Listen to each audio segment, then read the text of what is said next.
ನಮಸ್ಕಾರ ಮಕ್ಕಳೇ, ಇಂದು ನಾವು ಕೇಳೋಣ ಧೈರ್ಯ, ಭಕ್ತಿ ಮತ್ತು ಜ್ಞಾನ ತುಂಬಿದ ಒಂದು ಸುಂದರ ಕಥೆ, ಅರ್ಜುನ ಮತ್ತು ಕೃಷ್ಣನ ಕಥೆ. ಭಗವದ್ಗೀತೆಯ 11ನೆಯ ಅಧ್ಯಾಯ. ಇಲ್ಲಿ ಶ್ರೀಕೃಷ್ಣನು ಅರ್ಜುನನಿಗೆ ವಿಶ್ವರೂಪ ದರ್ಶನ ಯೋಗ, ದೇವರ ವಿಶ್ವರೂಪದ ಅದ್ಭುತ ಬಗ್ಗೆ ಹೇಳಿದರು. ಕುರುಕ್ಷೇತ್ರದ ಯುದ್ಧಭೂಮಿಯಲ್ಲಿ ಅರ್ಜುನ ಈಗ ಕೃಷ್ಣನ ಮಹಿಮೆಗಳನ್ನೆಲ್ಲ ಕೇಳಿದ್ದ. ಪ್ರಕೃತಿಯಲ್ಲಿ ದೇವರು, ಜನರಲ್ಲೂ ದೇವರು, ಶ್ರೇಷ್ಠದಲ್ಲೂ ದೇವರು. ಆದರೆ ಅವನ ಮನಸ್ಸಿನಲ್ಲಿ ಇನ್ನೂ ಒಂದು ಆಸೆ. ಕೃಷ್ಣ, ನೀನು ಹೇಳ್ತಾ ಇದೀಯಾ ಎಲ್ಲವೂ ನೀನೇ ಅಂತೆ, ಅದನ್ನು ನಾನು ನೋಡಬಹುದಾ? ಅವನ ಪಕ್ಕದಲ್ಲಿದ್ದ ಶ್ರೀಕೃಷ್ಣ ಶಾಂತವಾಗಿ ನಗಿದರು. ಅರ್ಜುನ, ನನ್ನ ವಿಶ್ವರೂಪ ನೋಡಲು ನಿನ್ನ ಕಣ್ಣುಗಳಿಗೆ ದಿವ್ಯ ಶಕ್ತಿ ಕೊಡ್ತೀನಿ. ಅಧ್ಯಾಯ 11. ವಿಶ್ವವೇ ಕೃಷ್ಣ. ಅದ್ಭುತ ಕ್ಷಣ.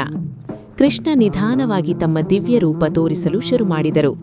ಹಠಾತ್ ಬೆಳಕು, 1000 ಸೂರ್ಯಗಳು ಒಟ್ಟಿಗೆ ಉದಿಸಿದಂತೆ ಪ್ರಕಾಶ, ಆಕಾಶ ತುಂಬ ಅದ್ಭುತ ರೂಪ. ಅರ್ಜುನ ಬೆರಗಾದ. 1.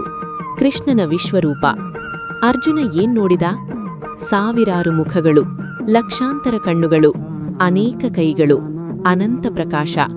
ಸೂರ್ಯ, ಚಂದ್ರ, ನಕ್ಷತ್ರಗಳು ಎಲ್ಲವೂ ಕೃಷ್ಣನೊಡೆಗೆ. ಇದು ದೇವರ ನಿಜ ಸ್ವರೂಪವಾ ಎಂದು ಅವನು ಆಶ್ಚರ್ಯಪಟ್ಟ. 2. ಸಂಪೂರ್ಣ ಬ್ರಹ್ಮಾಂಡ. ಅರ್ಜುನ ನೋಡಿದ ಪರ್ವತಗಳು, ನದಿಗಳು, ಪ್ರಾಣಿಗಳು, ದೇವತೆಗಳು, ಯೋಧರು, ಎಲ್ಲ ಲೋಕಗಳು ಎಲ್ಲವೂ ಕೃಷ್ಣನ ದೇಹದಲ್ಲೇ. ಅಯ್ಯೋ, ವಿಶ್ವವೇ ಕೃಷ್ಣ. 3. ಕಾಲರೂಪ. ಕೃಷ್ಣ ಗಂಭೀರವಾಗಿ ಹೇಳಿದರು, ನಾನು ಕಾಲ, ಎಲ್ಲರ ಜೀವನವನ್ನು ಮುಂದಕ್ಕೆ ಕೊಂಡೊಯ್ಯುವ ಶಕ್ತಿ ನಾನು. ಹುಟ್ಟು ನಾನು, ಬೆಳೆ ನಾನು, ಅಂತ್ಯ ನಾನು. ಅರ್ಜುನನಿಗೆ ಸ್ವಲ್ಪ ಭಯವಾಯಿತು. 4. ಅರ್ಜುನನ ಭಯ ಮತ್ತು ಭಕ್ತಿ. ಅರ್ಜುನ ಕೈಜೋಡಿಸಿದ. ಕೃಷ್ಣ, ನಾನು ನಿನ್ನ ಸ್ನೇಹಿತ ಅಂತ ಮಾತನಾಡಿದ್ದೆ, ಕ್ಷಮಿಸು. ನೀನು ದೇವರು, ಪರಮಾತ್ಮ, ವಿಶ್ವವೇ ನೀನು. ಅವನು ನಡುಗುತ್ತಿದ್ದ. ದಯವಿಟ್ಟು ಮತ್ತೆ ನಿನ್ನ ಸುಂದರ ರೂಪದಲ್ಲಿ ಬಾ. 5. ಮತ್ತೆ ಮುದ್ದಾದ ಕೃಷ್ಣ. ಕ್ಷಣದಲ್ಲಿ ಕೃಷ್ಣ ಮತ್ತೆ ಹಳೆಯ ಸ್ನೇಹಿತ ರೂಪಕ್ಕೆ ಬಂದರು. ಮಧುರ ನಗು, ಸಾಧಾರಣ ಮಾನವ ರೂಪ. ಅರ್ಜುನ ಉಸಿರೆಳೆದ. ಇದೇ ನನಗಿಷ್ಟ ಕೃಷ್ಣ. ಕೃಷ್ಣ ನಕ್ಕರು.